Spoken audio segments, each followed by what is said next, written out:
Okay, coach, need ba talaga ng degree or certifications para maging virtual assistant? Well, short answer, hindi. Pero may mga ilang bagay kang dapat tandaan para mas makabilis ang paghahanap mo ng clients. First, skills matter more than a degree. Sa VA world, hindi mahalaga kung may diploma ka.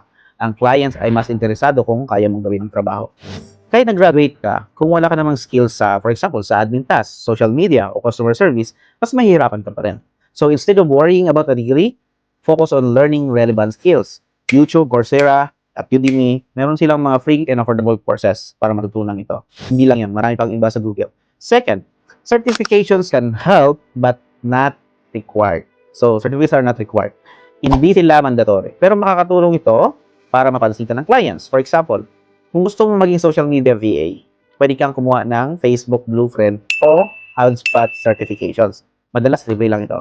Pero tandaan mo, certifications won't guarantee a job. Skills and experience pa rin ang mas mahalaga. And third, experience beats credentials.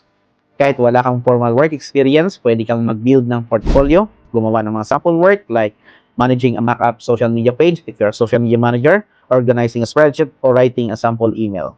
Clients wants proof of what you can do, not just a piece of paper.